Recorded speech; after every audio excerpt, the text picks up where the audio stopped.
Okay, it's time. Hello, everybody. Welcome back to the Water Challenge meeting. I'm Dr. of Kwansei Gakuin University. Today, 5 groups will give the presentations about their research. Each group has 20 minutes for their presentation and 10 minutes for the discussion. If you have questions or comments in regard to the presentation, please use the chat to send your message.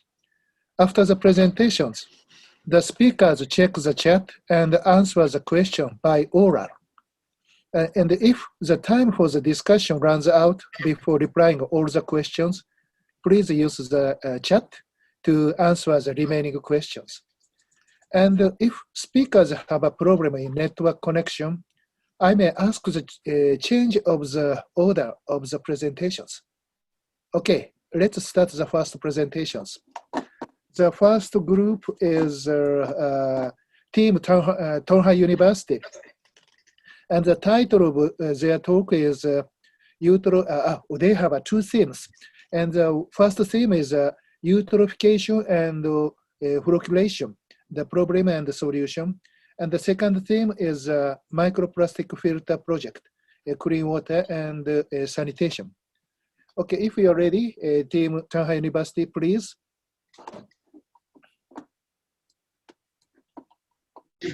Good morning and afternoon, everybody. This is from Tonghai Universities and share screen.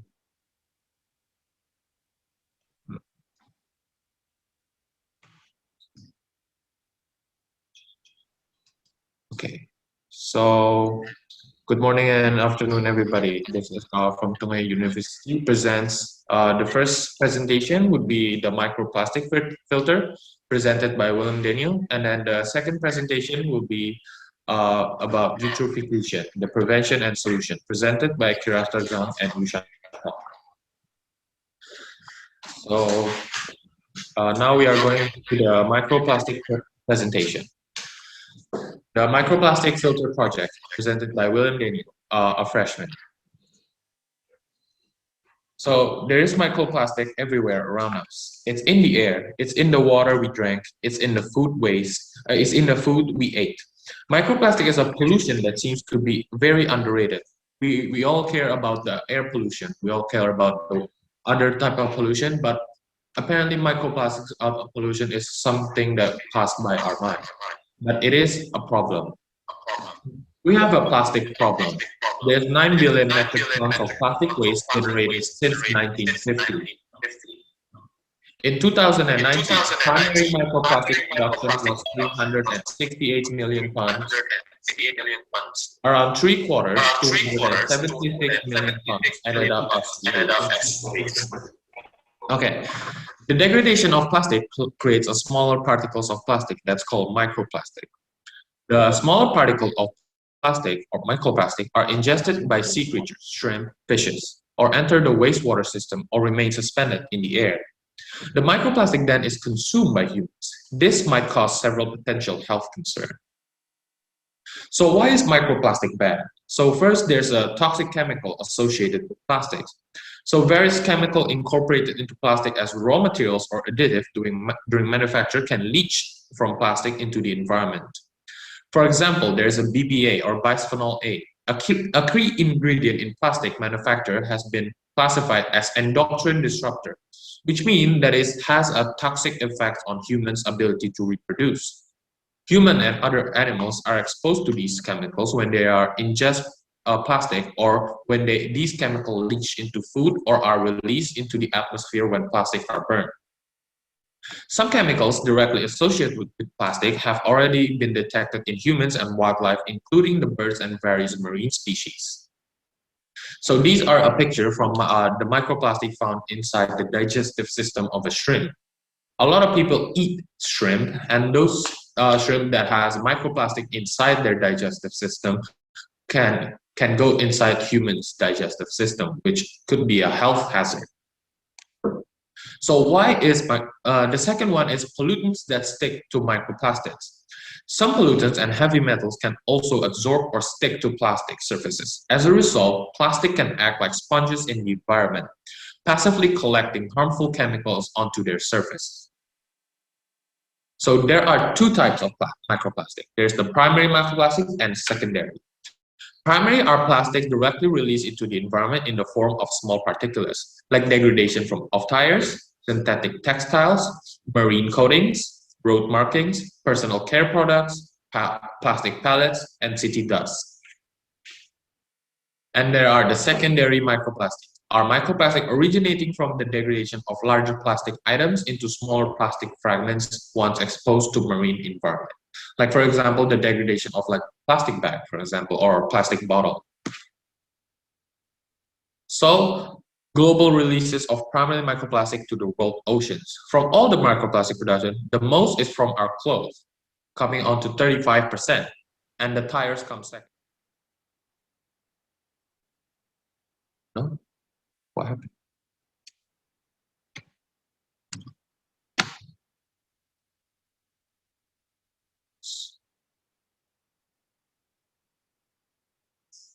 Okay, sorry about that. Okay. So this is where we are now. So from all of our microplastic production, 35% is from our clothes, and tires come second, but with 28%. Since we also can't stop washing our clothes, we need to find a solution for this problem, because every time the clothes are washed, the water dump is filled with thousands of microplastic fiber. So we need to filter our laundry batch. That could reduce the amount of microplastic produced in the laundry process. So is filter really the solution on the microplastic in our clothes? Well, unless our clothes no longer contain polyester materials, then yes. So microplastic filtered in the washing machine. The purpose of my project is to determine whether filtering out your laundry will really get rid of the microplastic shed from the laundry process. So there's a laundry bag option, filter out the fiber sheds from the washing process. The logic is less movement and the friction inside the bag, so less of the fiber is shed. The question is, how much of the fiber is filtered? So the hypothesis is adding a filter in the form of a laundry bag will remove most of the microplastic shed from the laundry process.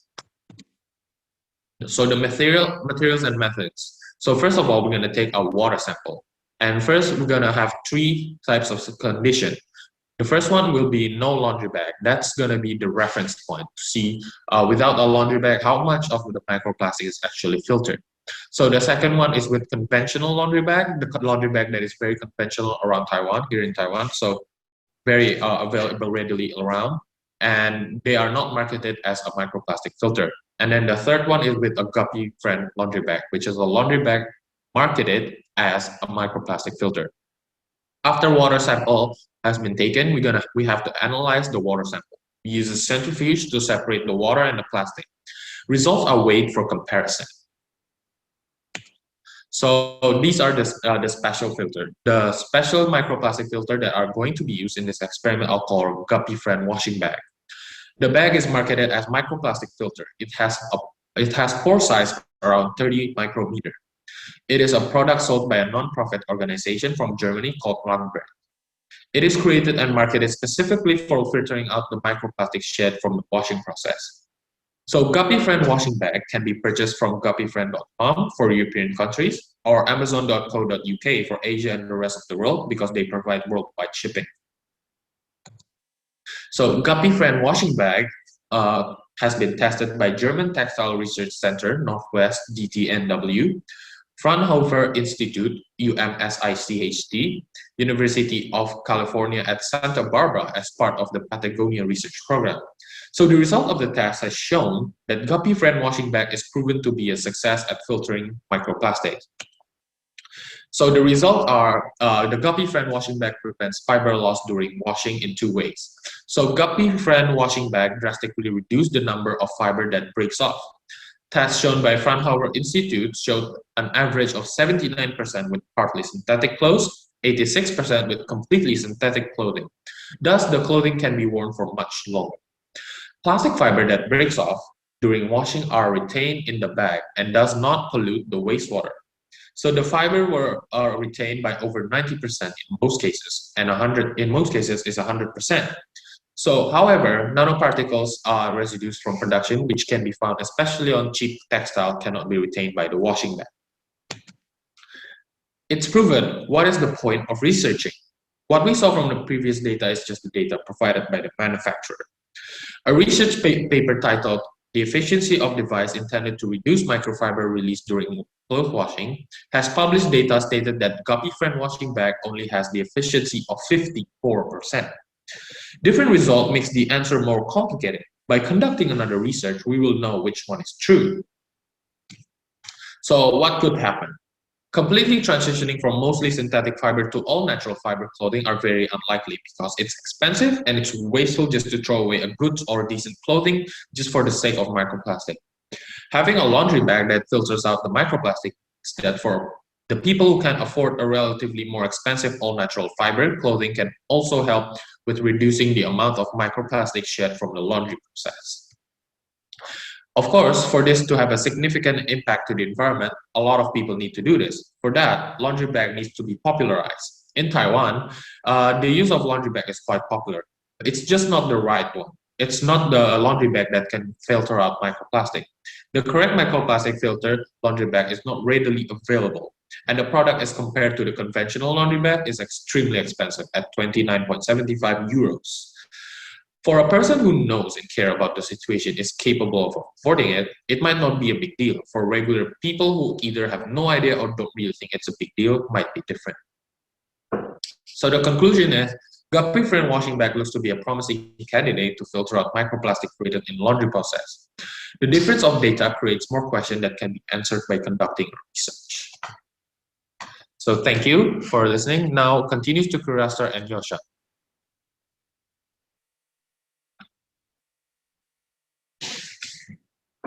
Good afternoon, everyone. I'm Star, and I'm going to present about eutrophication, prevention and solution.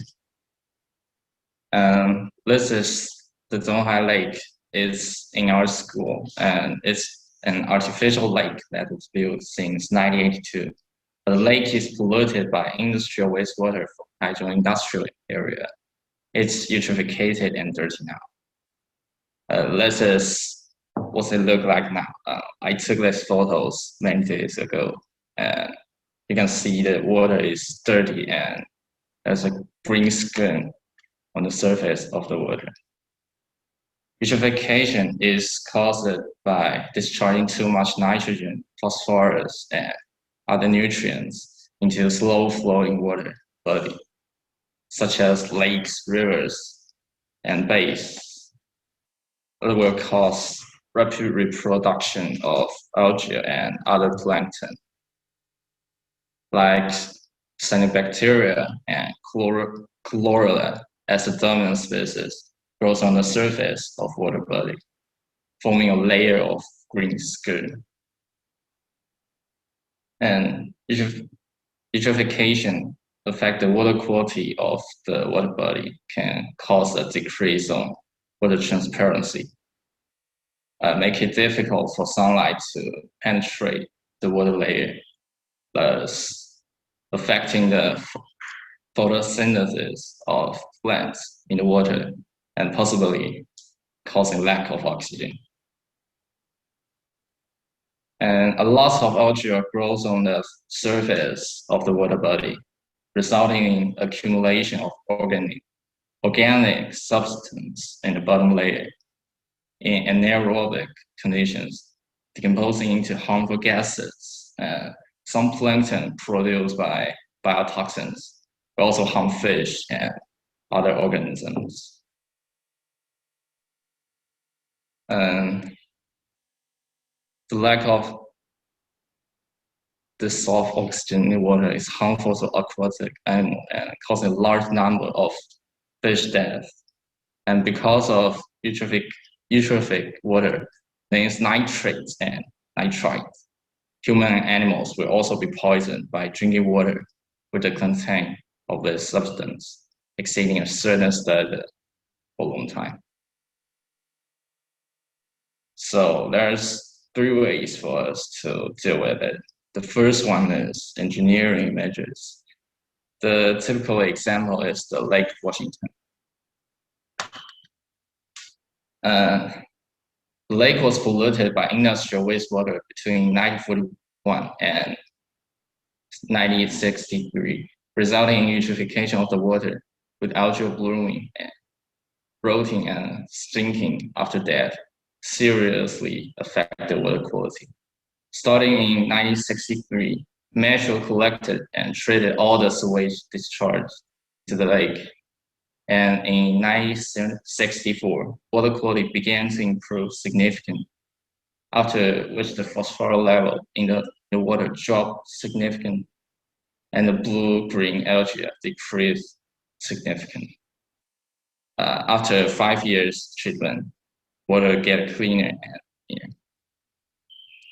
But due to the high cost and the difficulty, this way is not suitable for Donghai Lake.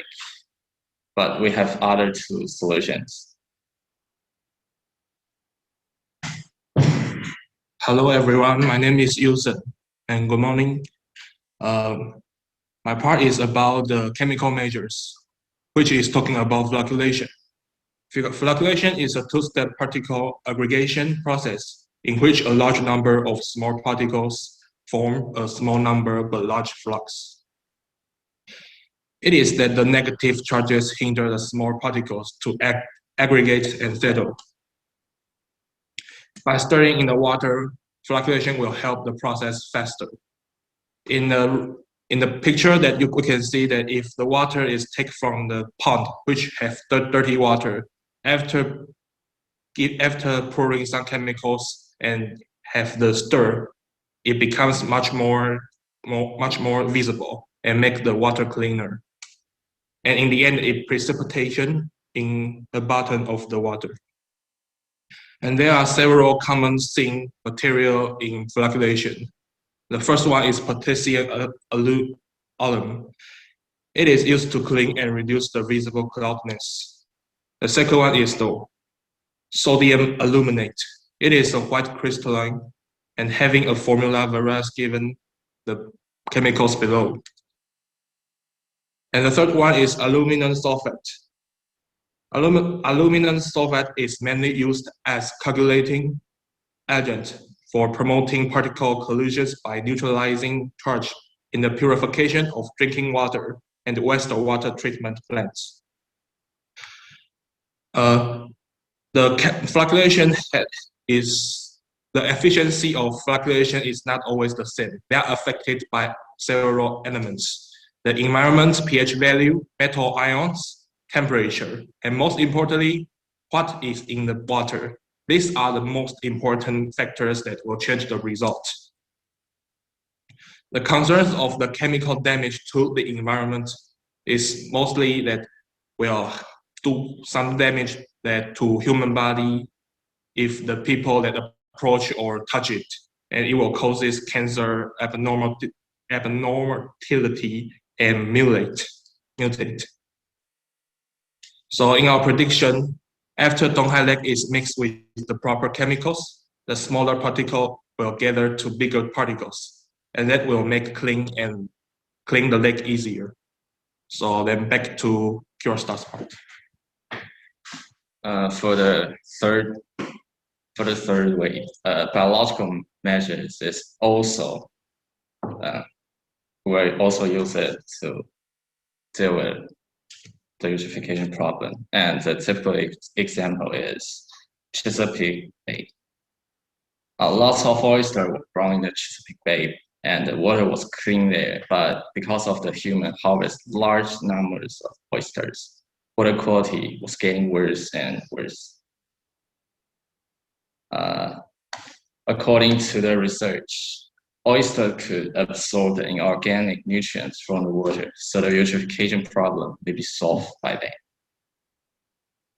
And in 2010, Bay program partners engaged on a tributary-based restoration strategy that would build, seed, and monitor reefs in several mainland and Virginia waterways.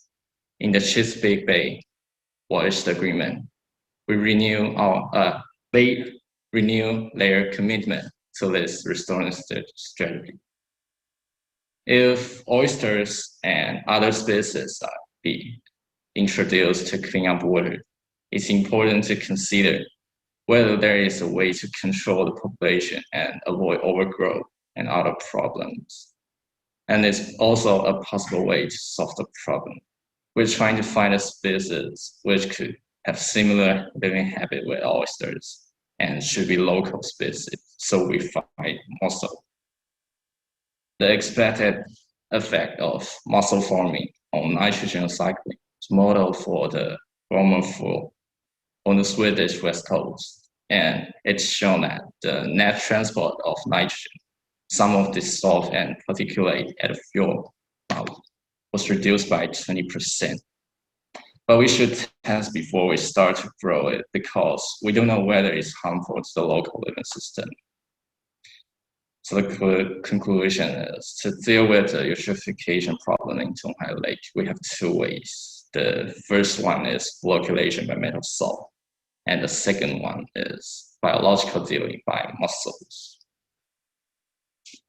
That's all. Thank you for listening.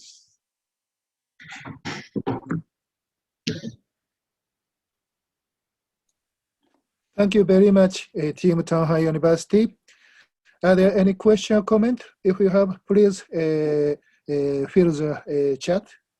And I have a question about the second theme. So you used the mussel, and you also mentioned the oyster. But I'd like to know the reason why these two types of the shellfish is used. So there are many different types of shellfish. Why the two types of the shellfishes are selected for the research? Because not only for dealing with the eutrophication problem, but also because we are students, we don't have too much money, so to sell the oysters or like mussels is a good way to deal with the economic problem. And I have a question about the first theme, so the microplastic to filtering. So today's presentation, you told about the washing bag, but I think there is another approach. So the clothes that do not produce the microplastic. Are there any movement to make clothes that do not produce the microplastics? Okay. There are ways to make clothes that do not produce a microplastic. But as of right now, most of the clothes that we own are made from synthetic fiber. So whether we like it or not, they do produce microplastics. And there are ways to stop the clothes from producing microplastics, like for example, changing into all natural materials. But changing into all natural materials on billions of clothes around the world doesn't seem to be a viable option. It's very difficult to do so. It is possible, but it's like we've seen before. It will take longer. Like it will take too long. So the way we tackle with this right now is to add a filter in the washing machine. So yeah, that is the reason. Okay, thank you very much. So are there any question or comment? Okay, very interesting talk. I'm very impressed by both themes. Okay, thank you very much, Shanghai University. And let's move to the second presentations. Thank you. Thank you. Thank you, Professor. Okay, the second group is Team Udayana University, and the title of their talk is Hexavalent Chromium Profile on the Water in Bali and Java Island. Team Udayana University, if we are ready, please start.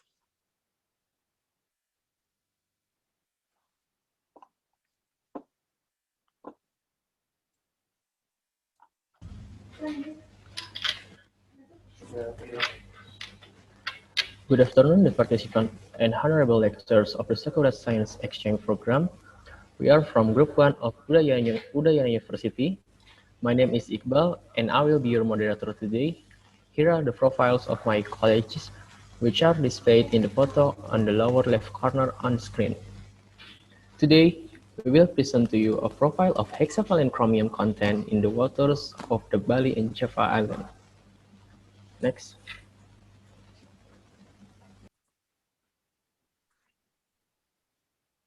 According to Marnik 2016, water is an environmental component that is important for the survival of human and other living things.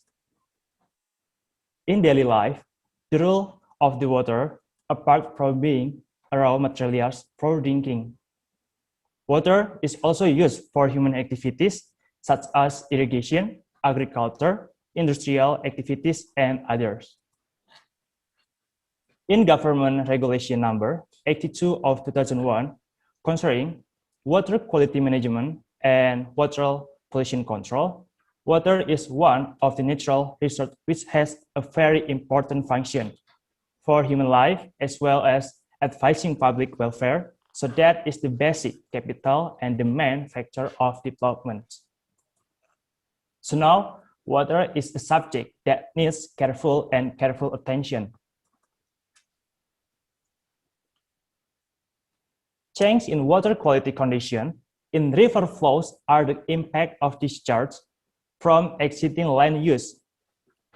Change in the land use patterns into agricultural land, moor, and settlement, as well as increased industrial activity, will have an impact on hydrological condition in watershed. One type of pollutant that is dangerous and can enter the water column is heavy metals. One of them is hexavalent chromium. If consumed by biota, then accumulate in the human body will be dangerous for human health. Next. The problems we seek to address are as follows. The first one, what is hexavalent chromium? And how is the impact of hexavalent chromium pollution that can be caused? And what is the distribution and status of hexavalent chromium content in the water of Java and Bali Island? The purpose of our research are as follows. The first one, to know about hexavalent chromium. Second, to determine the impact of hexavalent chromium pollution that can be caused. And to determine the distribution and status of hexavalent chromium content in the water of Java and Bali Island. Our research are limited to the following factors.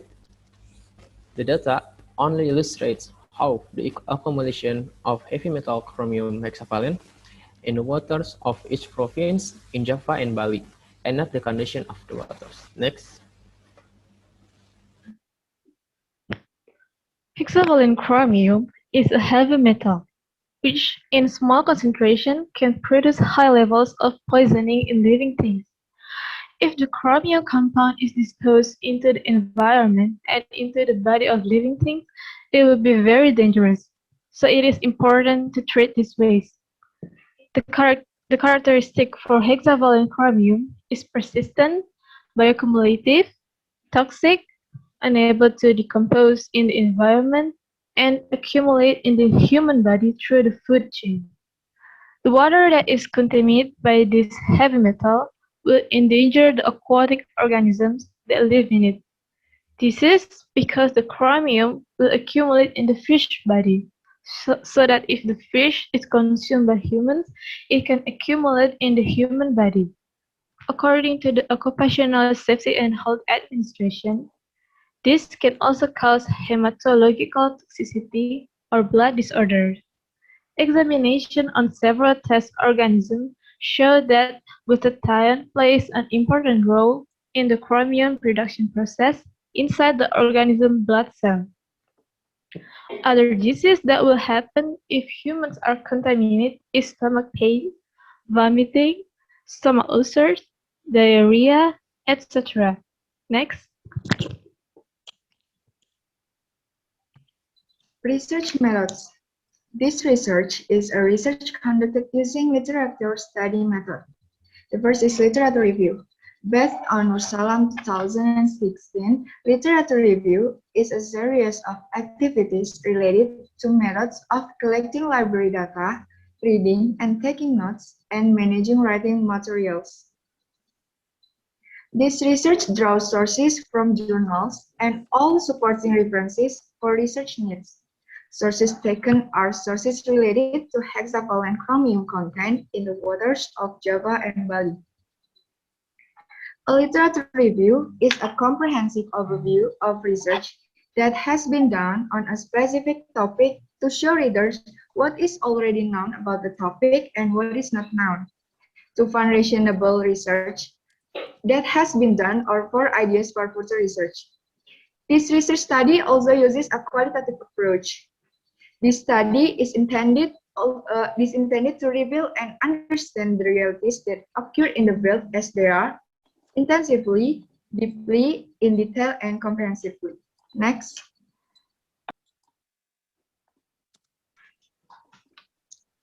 The result of our research, this is the maps of Java Island that shows about distribution of chromium content in the water, sediment, and biota. The first is Banten province. In this area, we use 9 case study of river.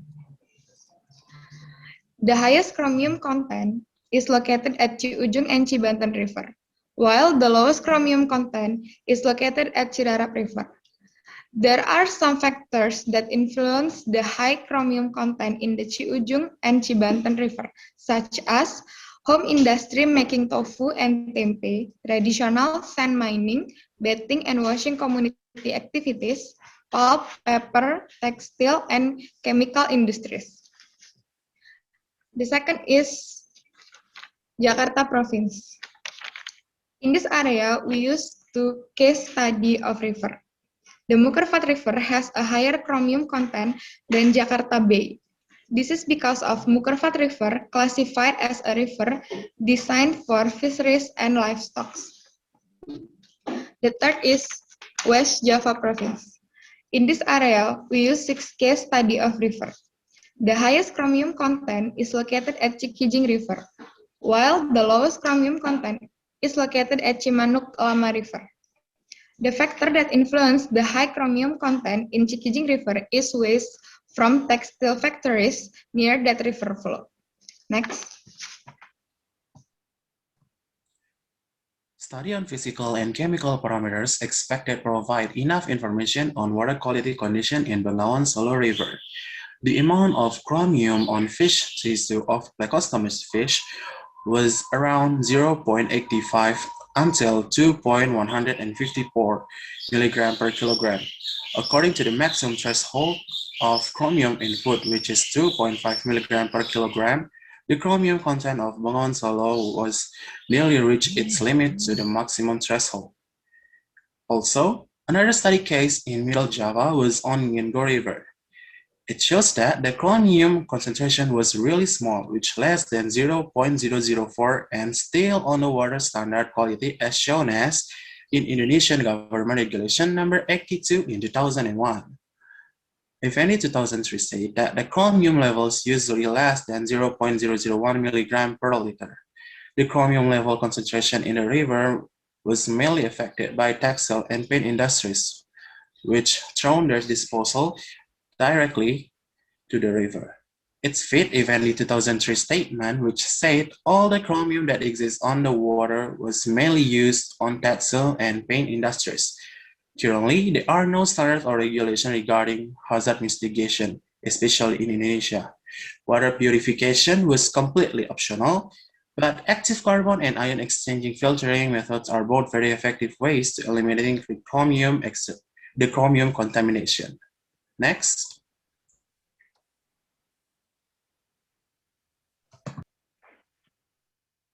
For the Bali province, the accumulation data of hexavalent chromium was collected from 2 different areas. which was in Matthew River estuary and Tanjung Benoa. We can see from this table the accumulation data of hexavalent chromium. Suteja in 2017 said the results of measuring chromium on the water in Matthew River estuary. The concentration is the amount of 0.19 milligram per liter, where SC7 milligram per kilogram, 3.20 milligram per kilogram. And Matthew River estuary had the worst effect of pollutant because almost all the hexavalent chromium were collected in this area. Based on the further research in 2020, Suteja is also said that the accumulation of hexavalent chromium in the waters of Benoa Bali sea surface show a concentration amount of 0.007 milligram per liter, whereas in the sediment reach 24.6 milligram per kilogram. And the accumulation from these two areas has exceeded the government regulation G2 in 2001. The amount is 0.005 milligram per liter. So, from all the data for hexavalent chromium accumulation on Bali and Java Island, we can make a graph from this data. The graphic that was shown of the hexavalent chromium content in Banten, Central Java, and Yogyakarta, which is still below the quality standard of chromium content in the water, while in the areas of Jakarta, West Java, East Java, and Bali are known that the content of chromium hexavalent has exceeded the safe limit for chromium content in waters, according to the government regulation number 82 in 2001. Next.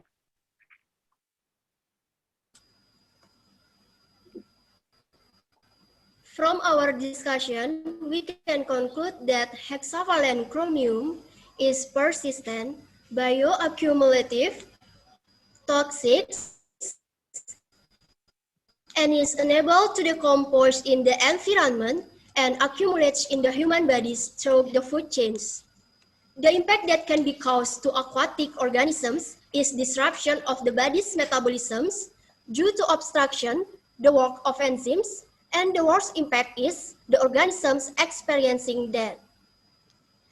The accumulation of hexavalent chromium in the province of Banten, Central Java, and Yogyakarta is still below the established quality standard.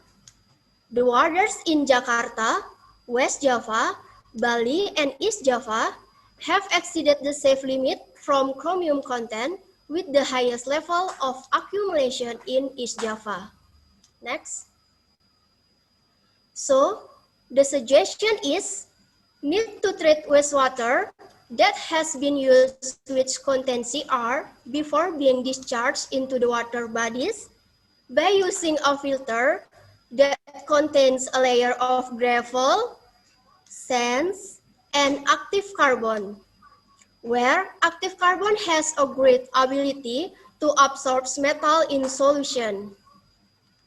The government must be more active again in implementing regulations regarding waste pollution and applying appropriate sanction for the public or business who dispose of liquid waste, especially chromium, into the aquatic environment. And the alternative solution is to use chromium-reducing bacteria, which are taken directly from sediment and the waters, where there are chromium pollutants, and the use of bacterial bioreactors to be distributed to industries that produce chromium waste. Next. Okay. That's all for our presentation. We are sorry if there are many misspoken. Thank you for your attention. Thank you very much. So, are there any questions? One question comes from Professor Tsuboi. Please read it and answer his question.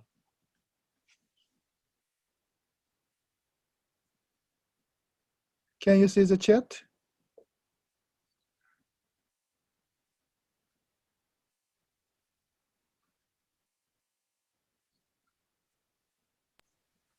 Thank you for the question. So the question is, are there any significant environmental damages caused by hexavalent chromium in my country? So currently, there are no significant damages that causes by hexavalent chromium in my country, especially in this case in Java and Bali Island. But in some province in Indonesia, of course, there is some damage that causes the algae bloom and also the water condition becoming toxic. But in this case, in Java and Bali, there are no environmental damages that causes by hexavalent chromium. Thank you. Okay, thank you very much. Are there any question or comment? Oral question is okay.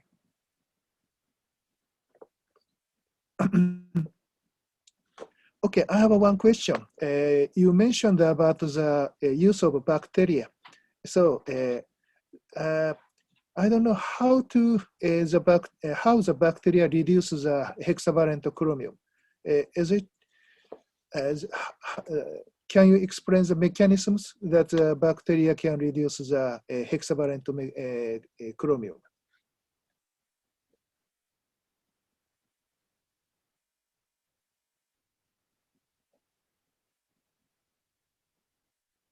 Maybe next slide, I think. Yes, the 1, 2, 3. The third one, use chromium reducing bacteria. So I'd like to know how the bacteria can reduce the chromium.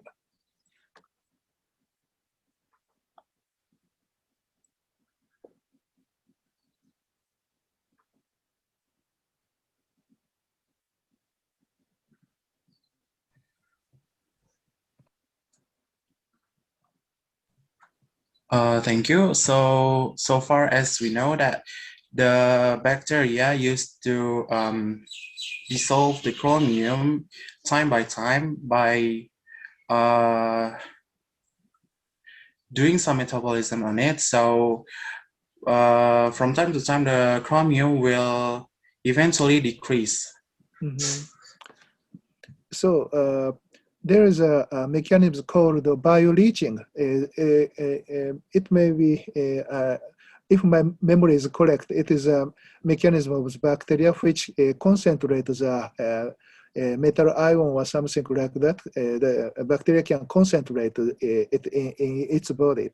So I thought that it is a mechanism of the reducing the hexavalent chromium. I thought, but anyway, it's okay. So, are there any question or comment? Okay, thank you very much, Udayana University. And I'll go to, let's move to the second, next presentations. Thank you very much again. Thank you. Okay, next group is Team Pajajaran University. And the title of their talk is The Potential of Pseudomonas aeruginosa to Degrade Microplastic Waste as a Solution for Clean Water and Sanitation in Jalti Lower Reservoir.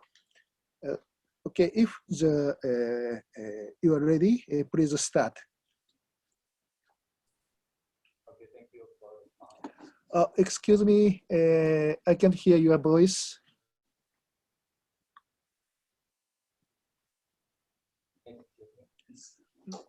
Okay, we start. There is more microplastic in the ocean than there are stars in the Milky Way.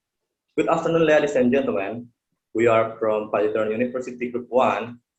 In today's occasion, we'd like to deliver to all of you regarding the problems of microplastic, and after many hours of discussion, we came with a solution that is the potential of Pseudomonas aeruginosa to degrade microplastic waste as a solution for clean water and sanitation in Jati Level Reservoir. So, to make today's presentation happen, I'm accompanied with a great team consisting Tensani Bucha Ahmadiyah, Rico, Giovanna Merseyside, Guru Manulang, Bichari Fatah Ilahas Bishamshir, and me, Daud Prasetyo. So we go to the background. The The main background why are we presenting this solution is because of the problem that we're facing are concerning and worrying. Based on the World Bank, Citron River is one of the most polluted rivers in the world. As you can see, the picture on the left, there is the current condition of the Citron River. This river is very important for the inhabitants to do some activity using the water. The complexity of the use of the Citron River is thought to provide input on pollution of river waste, one of which is plastic waste. And to the right, we can see the Jatiluhur Reservoir, which is one of the biggest reservoirs in Indonesia. And this reservoir has a potential to be polluted by microplastics because the water of this reservoir is streamed from Citron River, which has been polluted by microplastic. Jatiluhur reservoirs also has enormous fisheries industries.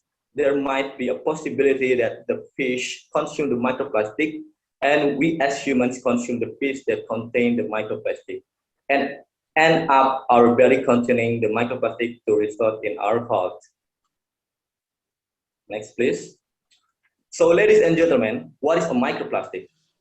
According to Tankovic et al. 2015, microplastic is the micro size of the plastic that has a massive impact for the quality of the water, also for the ecosystem in the Citarum River. Microplastic is a plastic particle with a diameter of approximately 5 millimeter. Microplastic is divided into two big size categories, including 1 until 5 millimeter and small less than 1 millimeter. As you can see in the picture on the left from Raymond 2019, this picture shows us the types of microplastics. They are fibers, pellets, film, fragment, foam, and microbeads. And so this is the condition of Jatiluhur Reservoir. In this slide, I'd like to explain the data of the current condition of Jatiluhur Reservoir from the research of Attar and Amanda 2020. The table in the left is the microplastic concentration by the points with the average 2.58 times 10 to the power of 5. The table on the right is percentage of microplastic divided by polymer type with average of polyethylene 45.27% and polypropylene 54.73%.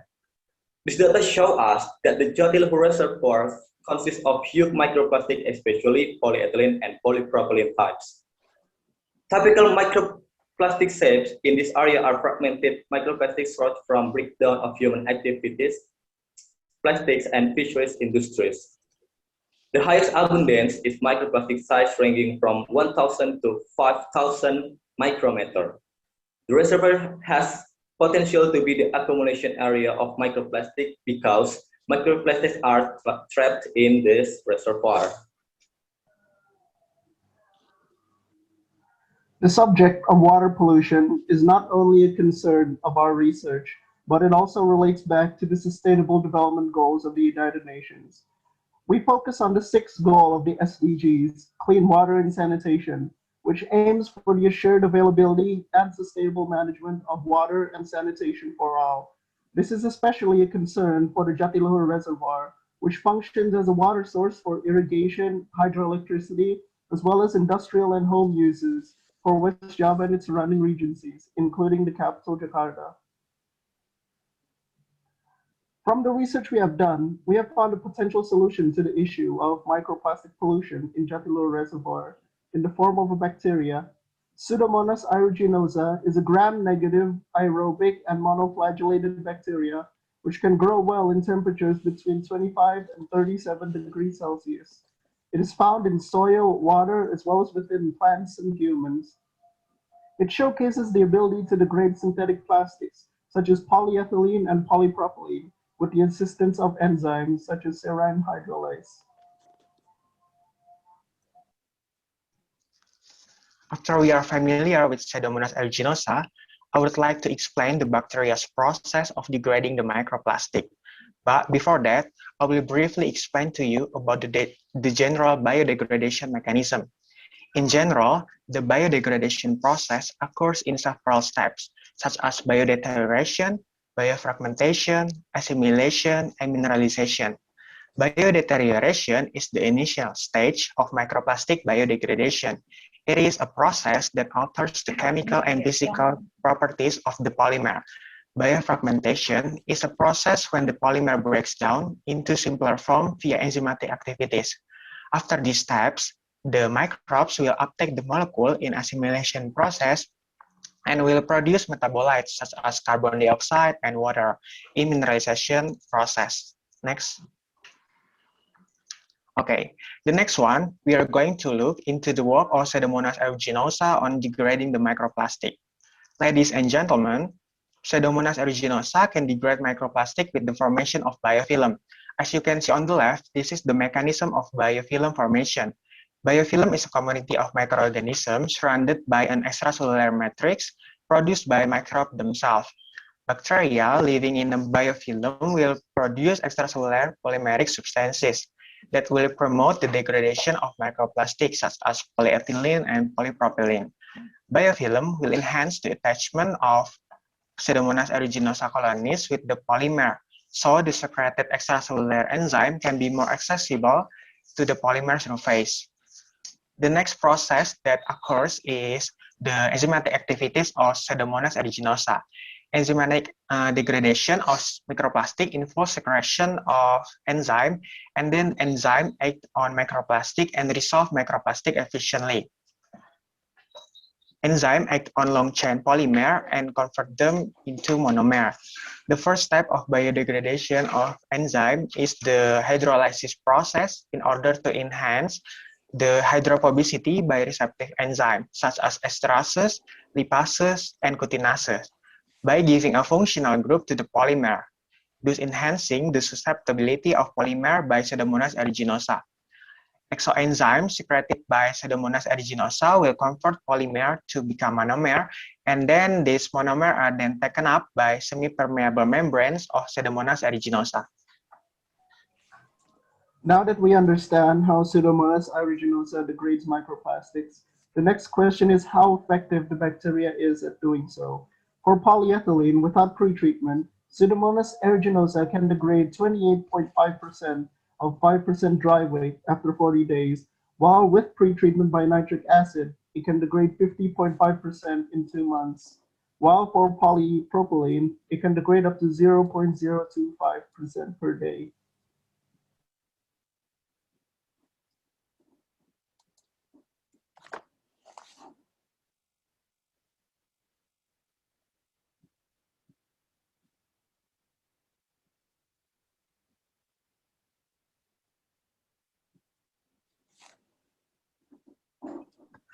After the explanation of Pseudomonas aeruginosa and how it works, we dare to say that our solution might be one of the best solutions, but the utilization of bacteria itself has its own advantages and disadvantages. Some of the advantages are: the first, it is eco-friendly and sustainable. The residues of this treatment are usually harmless products, including water molecules and carbon dioxide, and also cell biomass. Inside the cells, the plastic monomers are oxidized through catabolic pathways to produce energy, cell structure, and new biomass. And this method may present a promising, cost-effective means of plastic degradation. Of alterations in the visual appearance and in the mass, or changes in the mechanical properties, or the evaluation of physical changes are relatively easy and cheaper using biodegradation. And contaminants are destroyed in this method, which I explained before, into harmless products such as water molecules and so on, and they are not simply transferred to different environmental media, but they are destroyed on site. And ladies and gentlemen, despite of these advantages, the concept itself also has its own disadvantages, such as the biological processes are often highly specific. Important side factors required for success, including the presence of metabolically capable microbial populations, suitable environmental growth conditions, and appropriate levels of nutrients and contaminants. And the process may take days or even months to degrade the substances, and the efficacy of this method is also relatively low comparing to other advanced methods. From the preceding explanation, We do understand that the efficacy of this method to degrade the polyethylene is only up to 28.6%, and it took 40 days to achieve that. And also for polypropylene, this bacteria can only degrade approximately 0.025% a day. As it was said before, there are several conditions and disadvantages that make the biodegradation are not efficient. So, ladies and gentlemen, the question is how to improve the Pseudomonas aeruginosa capabilities of degrading microplastic waste. The answer is there are two ways to improve that. The first one is conducting pretreatment such as UV radiation or nitric acid to treat the microplastic first before degrade it with Pseudomonas aeruginosa. The pretreatment will destroy the polymeric bonds of microplastic waste and decrease the molecular weight, so the biodegradation process will be easier. The other one are adding some agents such as mineral oil, glucose, ammonium sulfate, or starch to the growth media of Pseudomonas aeruginosa to get higher growth rate or enhance the attachment of the bacteria and the polymer surface, so then the biodegradation capabilities can be increased. I will elaborate more on how the pretreatment works on improving the capabilities of Pseudomonas aeruginosa to degrading microplastic waste. First treatment is ultraviolet radiation. So ultraviolet radiation is an electromagnetic radiation in the 100 to 380 nanometer wavelength range and can induce photodegradation. The microplastic will absorb the UV light even in the natural condition and associated with the cleavage of the polymer chains, resulting in a decrease of molecular weight. The previous research is using UV radiation to the microplastic samples and carried out over 14 days using 1 kilowatt xenon arc lamp, which generated an emission spectrum similar to sunlight at 250 nanometers. And this research was also used a water bath for further cooling the samples during irradiation after sample was exposed to UV light for 14 days. The result is sample molecular weight decreased to 17.6%. Next pretreatment research is by Rajandas et al. In 2012 using nitric acid. So nitric acid is a common pretreatment method that destroys the polymeric bonds to increase the biodegradability. The research by Rajandas et al. In 2012 using low-density polyethylene powder and pretreated in 60% of nitric acid for 10 days. After low-density polyethylene was added to the degrading bacteria, Pseudomonas aeruginosa, the percentage of sample was decreased to 50.5% over a period of 2 months. The other ways to improve the degradation capabilities are adding some agents to the growth media, resulting on the increase of bacteria growth rate and the biofilm formation of Pseudomonas aeruginosa. The first agent is mineral oil. And mineral oil is a mixture of alkanes contain chain length ranging from C15 to C40, and it is also a modulator that can modulate the biodegradation of polyethylene. In a research by Tripodi and Seal in 2012, mineral oil with the optimum concentration 0.05% could enhance bacterial attachment to the polymer surface. This enhanced attachment results in increased biofilm formation and enhanced the polymer degradation. The total weight loss increased by 14% in 45 days by measuring the dry weight of low-density polyethylene. Then next research was also by Tribri and Silpat in 2013 is by inoculating Pseudomonas aeruginosa with different concentration of glucose and ammonium sulfate. And the result is the lowest concentration of glucose, 0.05%, and the highest concentration of ammonium sulfate, 0.2%, are the optimum concentration that resulted in the highest biofilm formation, the weight loss of microplastic. High ammonium sulfate and low glucose is in the highest rate, showing 25 milligrams of weight loss in 12 days. The last one is the addition of biodegradable additive, and this research was reported by Mofrania et al. In 2018 using starch nanoparticle. And after use several doses of starch, the 500 milligram per liter concentration could improve the biosurfactant production and growth rate of Pseudomonas aeruginosa 15% and 17%. And the biosurfactant is a secondary metabolites that are produced at the microbial cell surface to reduce the surface tension.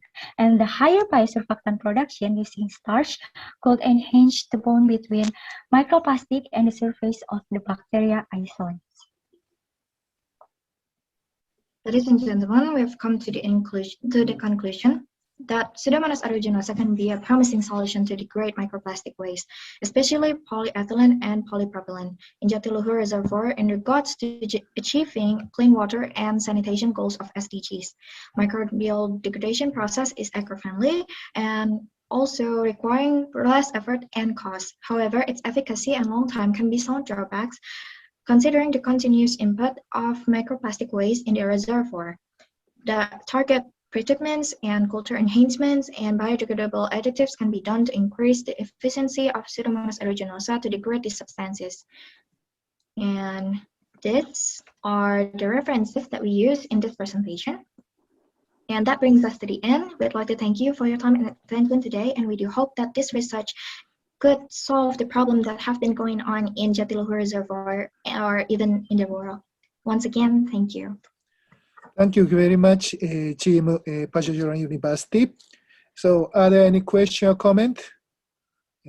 Okay. Several questions comes in the chat. Could you please read it and answer the question?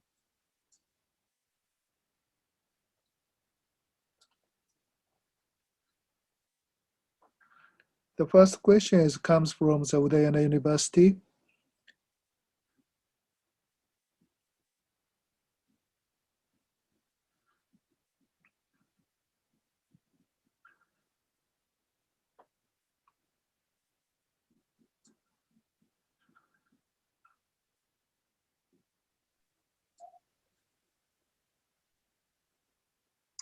Okay, thank you for the question. First, from Irfan Rian Effendi from Udayana University Group 1. So the question is it possible for microplastic to accumulate in a human body by eating contaminated fish? If it's, then what will happen to the human body when it's accumulated into substances? Okay, first, the microplastic can be consumed by the fish and accumulate in the body of the fish, in the digestive of the fish. So when we eat the fish who consists the microplastic in the body of the fish also came into our body. So what's the so the microplastic in the fish will came into our body and makes some problem with our body, and it's really very dangerous if we consume the microplastic. That's my answer. Thank you. Okay, and the next question comes from Rashi Garg. And how will you separate microplastic from rivers before applying UV radiation? Could you answer the question? Okay. I will answer the question from Rashi. So actually, we only have been discussed about the potential of the bacteria itself. But the further mechanism that we will use on the site of Jatiluhur Reservoir has not been planned or discussed before, but we actually kind of imagine it with applying the bacteria on site on the water, like directly putting the bacteria to the water, like that. That's all that we've been discussed up until now. Okay, there are many questions. One more question, please answer. The second team, Pajajaran University, ask you the question.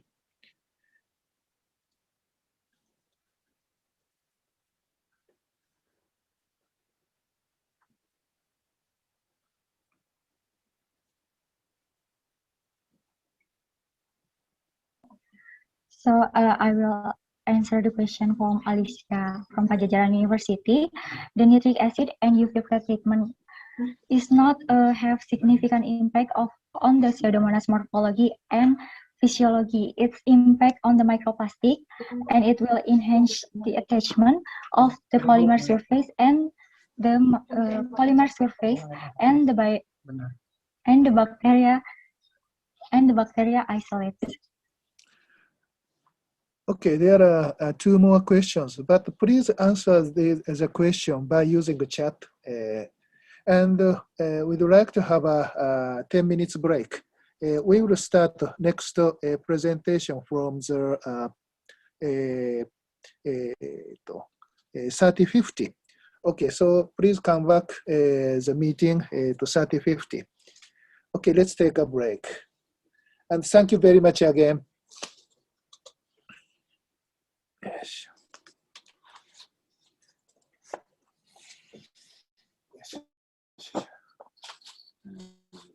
Can I pause the record? Yeah, pause. Yeah, I can pause and start again. Yeah, pause. Yeah, pause. Yeah. Pause again. Yeah. Pause. I think pause.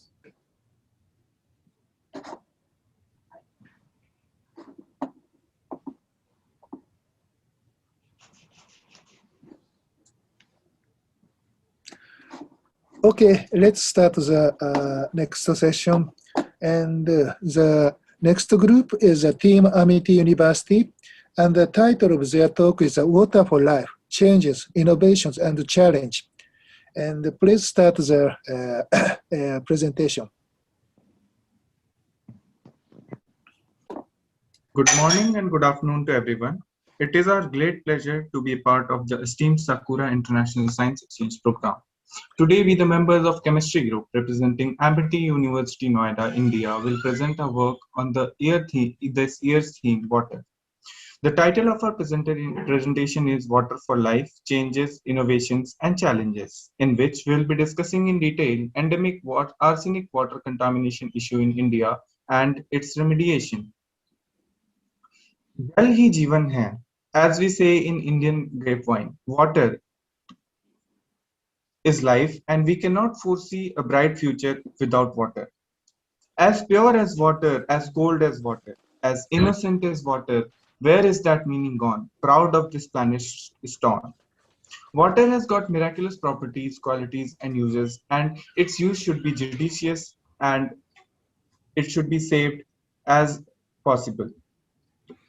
Understand the fact that why addressing issues related to India water is necessary. At this very moment, we should familiarize ourselves with certain facts related to water. More than 75% countries in the Asian region are experiencing water insecurity and imminent water crisis. Around 1.7 billion people in Asia are without access to modern sanitization methods, and 80% of wastewater in India gets discharged into the water bodies with little or no treatment. Lack of access to safe water and sanitation are among the poverty indicators now, which has been ceased to be calculated based on GDP of a country. Further, there are certain issues such as unplanned and rapid urbanizations which need to be addressed. Now, we are going to discuss about the Indian scenario of water and the future prospects. So now, if you take a quick look into the demographic map of India that we have right here, so the main problem in India has been classified into 4 major heads. So the first is the problem of fluoride and other ions. So the problem of fluoride and other ions is very prevalent in the states, in the western states of Gujarat and Maharashtra. The problem of arsenic is very prevalent in northern and northeastern India, particularly in the region that lies in the plain of the Ganga and the Brahmaputra river, which are the 2 main rivers in India. Then the problem of methane emission is very common in southern India, in the states of Tamil Nadu, Kerala, and Andhra Pradesh. This is because of the presence of estuaries, of the presence of lagoons and marshy areas. And the problem of industrial effluents is very common in central India, particularly the states of Madhya Pradesh and Chhattisgarh because of widespread mining that happens in the region of the Chota Nagpur Plateau. So now we can see the scenario of water, that is the reducing per capita water availability in India. So in the 1980s, due to the sudden industrial boom, due to the industrialization that we had in our nation, the problem right now is so bad that by the year 2051 or even less, the per capita water availability is going to go even below 1,000 meter cube per capita per year. That is, we are going to have an acute water shortage by the year 2051 or even less. So what are the contributing factors that has been leading to this problem? So first and foremost, the main problem is the rising demand and the increase in population. So as we know that India is the second most populous country in the world with the highest growth rate of population for any country. So with the increase in population, the demand of the masses also increase. So this causes overexploitation. Also, because of the population, we have more industrialization and thus the human impact on the environment is much more. Other factors also come into play, like climate change. So climate change is a problem that has not only plagued our nation, but also the whole world in general. So in the past decade alone, the world has seen a rise in temperature by 0.9 degrees. And lastly, we have geogenic factors, which are the natural factors, which is like the natural presence of minerals in our country. So now in the next chapter, we are going to move into the focus issue of our presentation, which is the arsenic water contamination.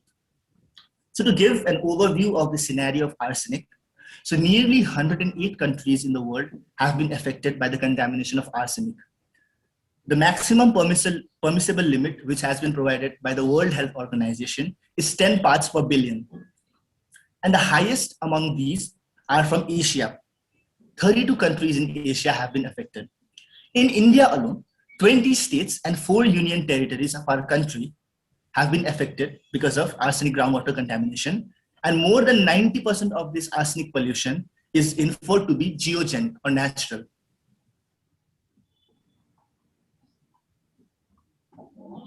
So in this map, like we can see, the main hotspots of arsenic contamination lies in the Southeast Asia and South Asia, in the Southeast Asian and South Asian countries, including Japan and India. The other hotspots include countries in Western Europe, as well as countries in Northern and Southern America and Western Africa. In India, like I said before, the major arsenic contamination hotspots lie in the region that lies in the Ganga and Brahmaputra plains, because the area of the Ganga and Brahmaputra plain covers 38% of the total landmass of India, and half of the population, almost half of the population of India is dependent upon the water of the Ganga and Brahmaputra for their livelihood. Arsenic is a significant component of many mineral sources in magmatic, hydrothermal, and sedimentary rocks. It is present in sulfide ores of metals such as copper, lead, silver, and gold, the major natural sources being geological formations, coal, and volcanic activities. Now, anthropogenic activities or the arsenic contamination that leads from it is largely created by human intervention. Mining and smelting of minerals can create environmental hazards, arsenic leaking into groundwater systems from slag pits, waste dumps, and extraction basins. Arsenic is introduced in groundwater during weathering of rocks, followed by leaching and runoff.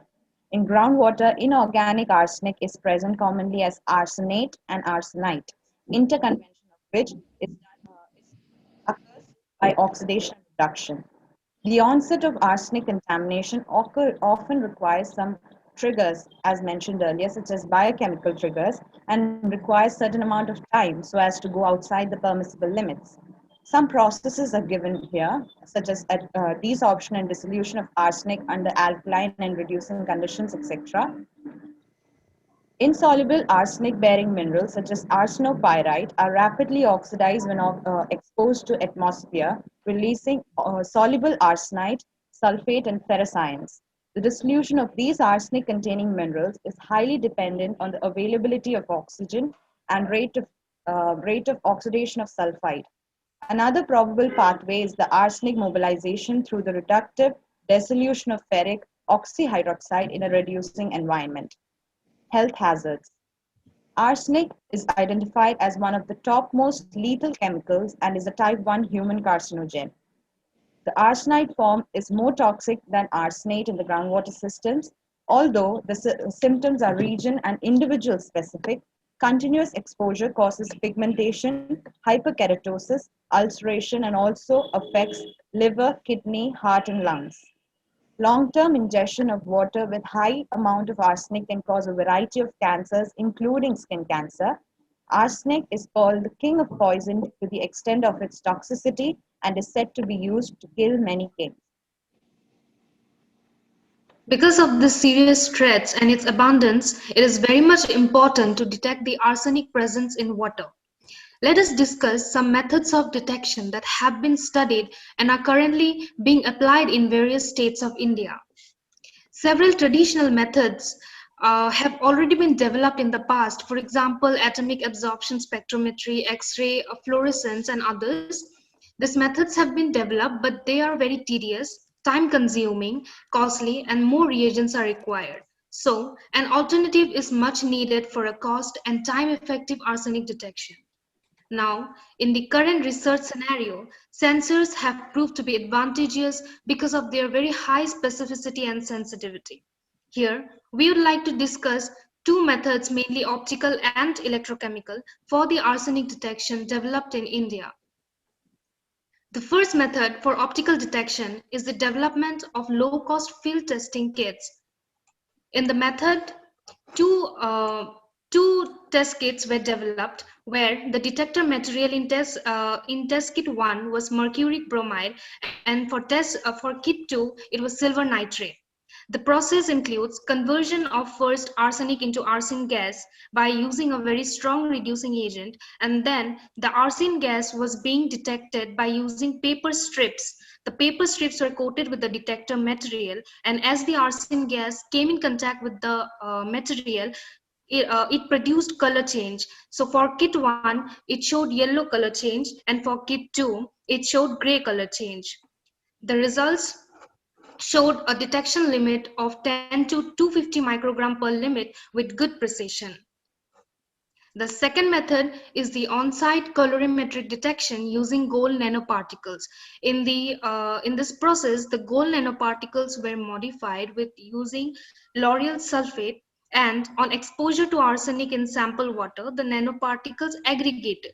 Now, as a consequence of this, color change occurred from pink to blue.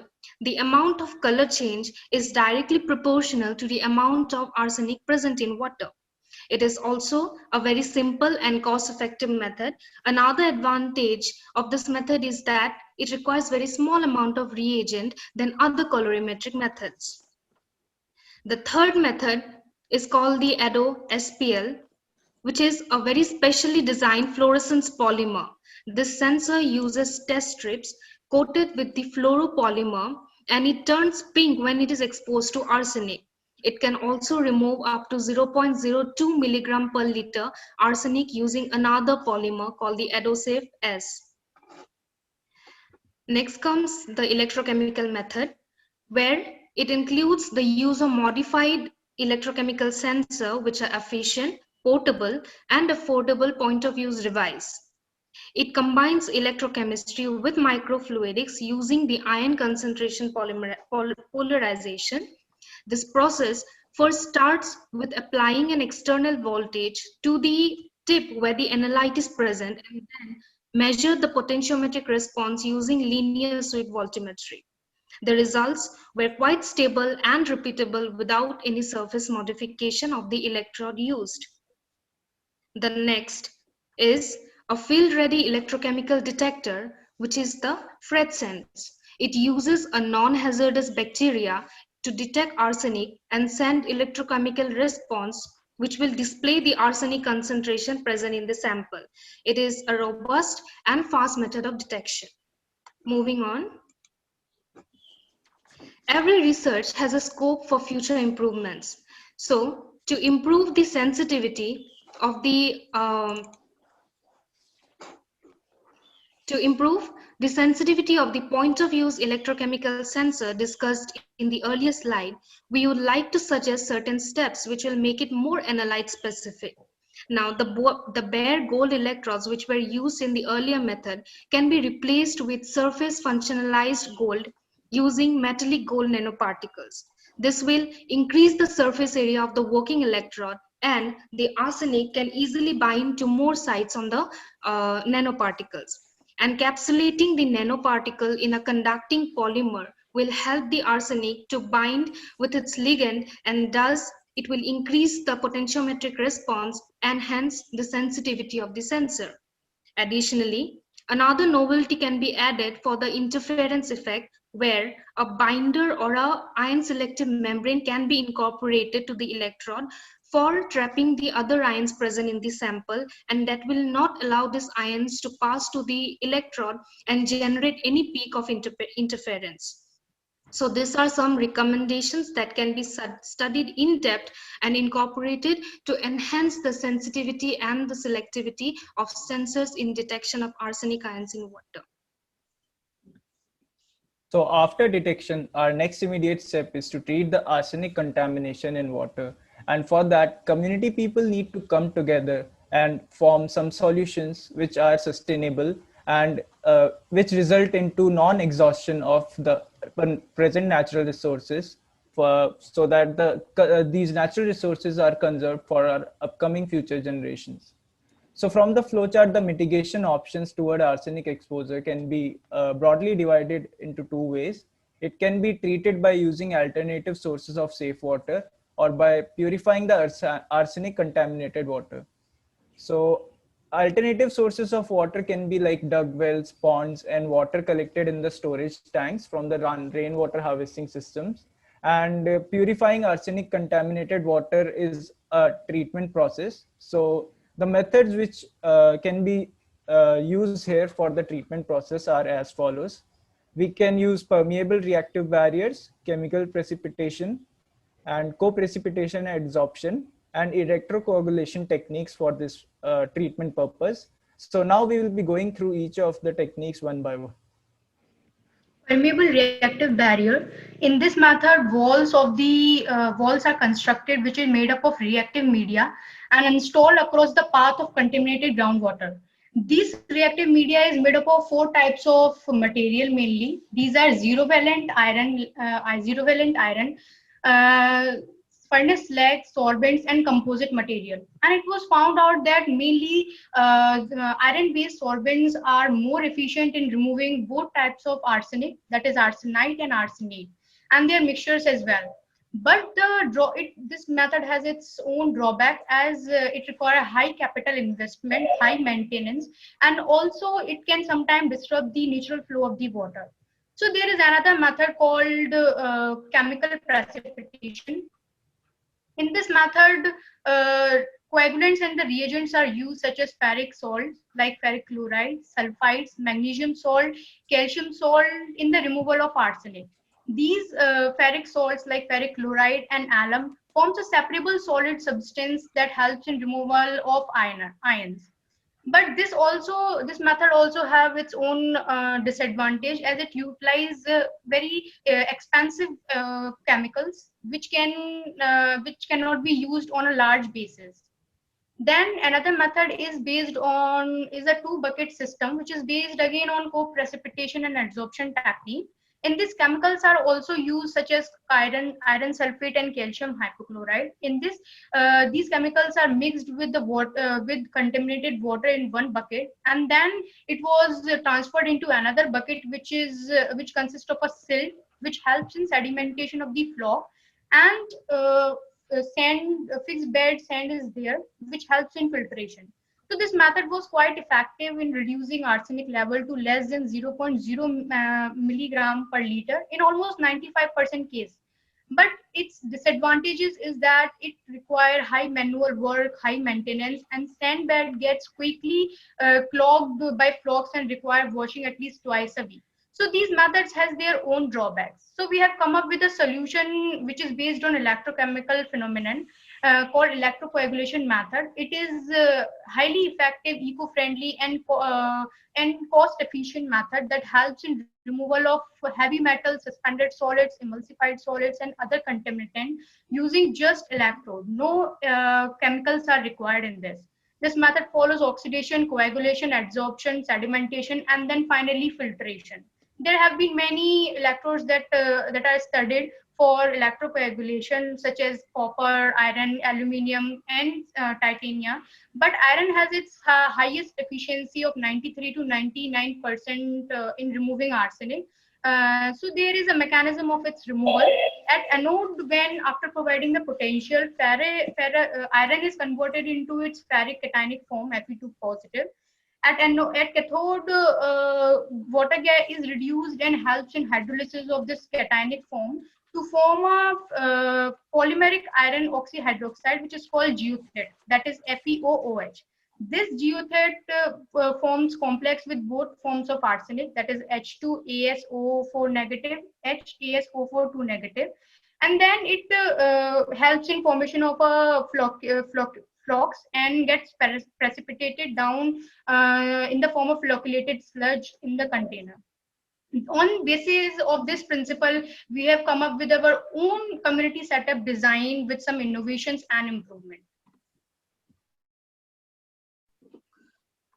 Now that we have already gone through the specifics of detection and mitigation strategies, it becomes pivotal to address the fact that these techniques, however successful, have not tasted popular success. Excluding the electrocoagulation for arsenic removal, which has been tested at various sites in India, this too has various shortcomings which we have tried to address through a few proposals.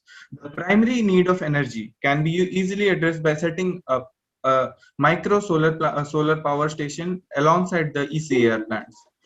As discussed by my colleague earlier, surface modification of electrodes for selective removal of other contaminants using nanoparticle modified electrodes and polymer modified electrodes can be done. Also, there has been cases where ECAR has resulted in water with prominent taste of iron by virtue of using iron electrodes. This can be easily mitigated by using a multi-level natural sand and charcoal filter, which can be easily prepared in rural areas by commonly available resources such as sand, pebbles, and cotton and activated charcoal. Studying the application of graphene oxide membrane is one of our major focus aims, which can be used to study the filtration of other interfering contaminants such as fluorine, chlorine, magnesium, and lead. Incorporation of sonication and ultraviolet UV radiation or photoelectrocoagulation is another field of study which we look forward on, and establishing community development center along with our ECAR setup. This ECAR setup where we have electricity tank and setting tank. This is a generic setup in which we plan on to add on a multi-level natural water filter with a 5-stage filtration process using rocks, pebbles and sand, fine sand, charcoal, and cotton. These resources are easily available in rural India and can efficiently filter water from iron and other impurities, as well as remineralize vital nutrients in the water. The major issue of the electrocoagulation method is the sludge disposal, which has not received the priority in the plan of actions of the currently used ECAR stations. Now, using sludge with clay brick in 15 to 20% ratio to use in making bricks can be done, as rural India is quite abundant with brick kilns all over the place, and innocuously these sludge can be detoxicated and used in building materials. The slurry can be dissolved in hydrochloric and sulfuric acid, then can be treated with metal scraps and suitable reducing agents to convert arsenic slurry into solution of arsine gas, which can be allowed to escape into the atmosphere. As a future research, depending on the total amount of arsenic to be treated, the arsenic generated may be absorbed on an oxidative alkaline medium to produce sodium arsenate and calcium arsenate. These compounds can be easily used by glass industries. In a recent research, concrete was used for stabilization of the arsenic-bearing iron sludge. Now, 25 weight% of arsenic sludge can be incorporated to different grades of concretes, specifically M15 and M20 grades of concrete, and this transforms the iron sludge into iron silicaceous hydrogarnet. This decreases the arsenic iron bonding to arsenic calcium and increases the arsenic calcium bonding, which detoxifies the sludge. Also, it has to be noted that cow and cow dung has a very important position in Indian culture, especially Hindu culture. There is abundance of cows all over India, and hence cow dung can be easily procured. Now, biomethylation process in the presence of fresh cow dung has been used and can be further enhanced to treat arsenic in both aqueous solution as well as arsenic-rich environment wastes. Biochemical transformation of arsenic into volatile species, which is responsible for the removal arsenic from due to biomethylation, is one of the most prominent aspects of our research, and we plan on to carry on this research whenever we get the time and opportunity to. So after going through the current scenario of arsenic poisoning, detection, treatment methods, and improvement and innovation techniques, so the first thing that comes to our mind is that how people belonging to remote areas having little to no knowledge can be made aware of all this. So because the awareness is due because our main cause and main goal is to improve health and livelihood of every individual being which is present on the earth. So for this, we need to accomplish certain objectives, and they are as follows.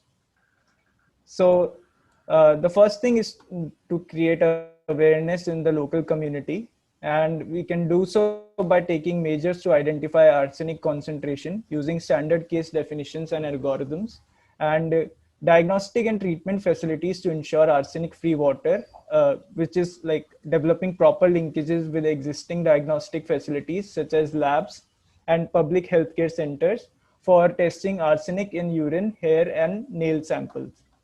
Then we have developing intersectoral linkages for ensuring undisturbed supply of safe and arsenic-free drinking waters to the local people. So these all objectives can be majorly divided into 4 components, which are health education, community surveillance, medical services, and connecting facilities. So health education basically for understanding the signs and symptoms of arsenic exposure, community surveillance for time-to-time analysis of arsenic concentration in water, medical services for detection and treatment of symptoms in early preclinical stages, and connecting facilities for ensuring smooth operation of arsenic-free drinking water. So here are some other alternatives which can be taken in rural areas, which are tapping out groundwater from higher depths without disturbing the arsenic-bearing aquifers, and drawing out water directly from the river water sources through pipelines and treating them for the pathogenic bacteria and microbes present. Then following various sustainable conservation techniques for preserving traditional surface water sources like ponds and rivers, which are having very less arsenic content. And with this, I would like to conclude our presentation. And we were successfully able to understand the major issues of arsenic contamination in our country, especially in the eastern and northeastern states of our country. And we got to learn about various detection and treatment techniques, and were able to form our opinions and on innovation and improvement. And based upon the current ongoing research, we were able to further study these innovation techniques. And with this, I would like to wrap up our presentation and would like to express our gratitude to the organizing committee for giving us this esteemed opportunity. So thank you for your time. And now we are up for your queries. Thank you. Okay, thank you very much, Chima Amity University. So are there any question or comment? Okay, there are several questions. Please check the chat and answer the question.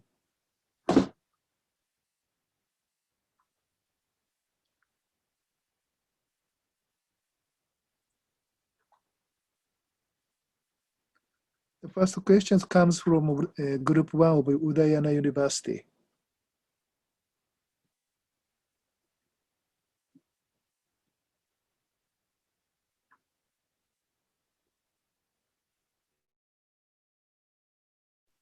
Thank you for a question from Stephanie from Udayana University.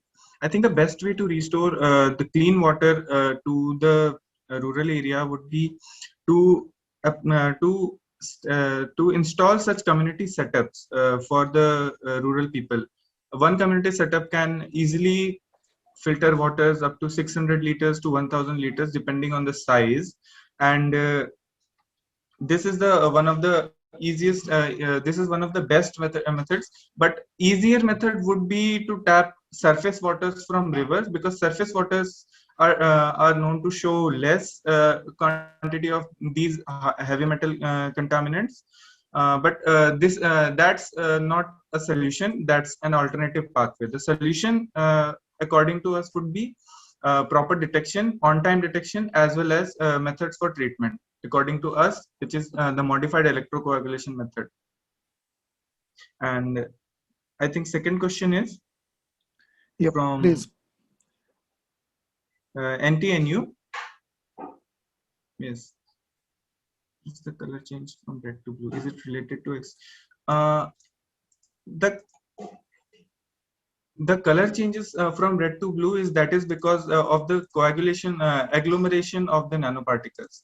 Agglomeration of the nanoparticles always results in the change of particle size as well as the properties, that is the wavelength increases, and then hence there is color change.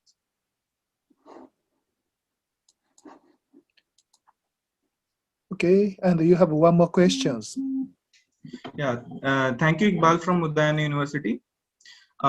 Yes, so there are several advantages and disadvantages of electrocoagulation for arsenic removal.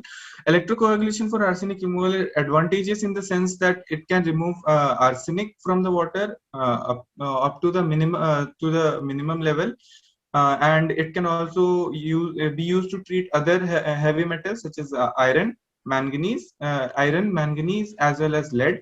So it is advantageous, as well as it can be set up for community. So when we set up for a certain community, say a community of people, 100 people, we install two setups, and then we can easily have a pure water supply for them for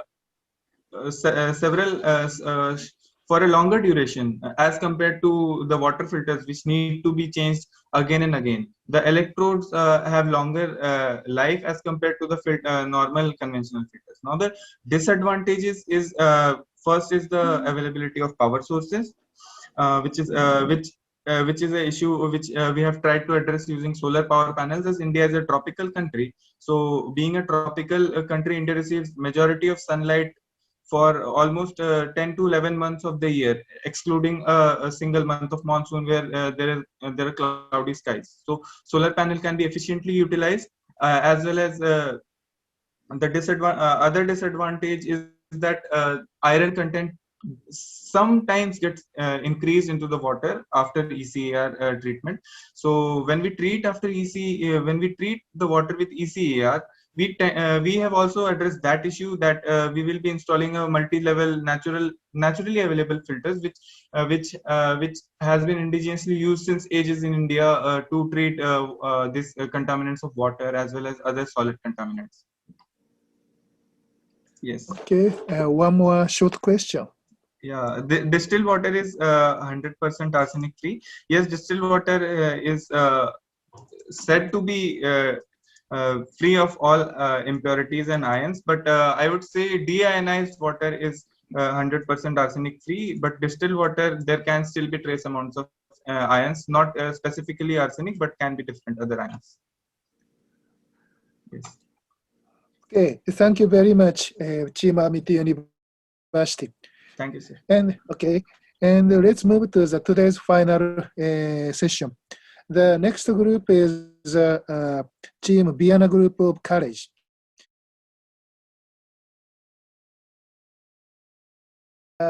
I thank all the speakers and attendants for the splendid presentation and active discussion. And so I'd like to close today's sessions. Next week, we will have 5 groups which give presentations. Okay, thank you very much again, and see you next week.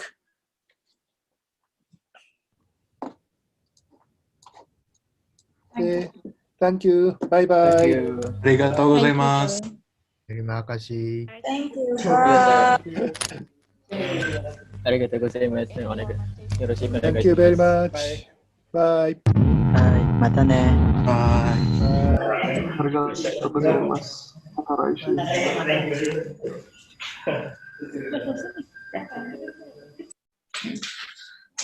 Dadah.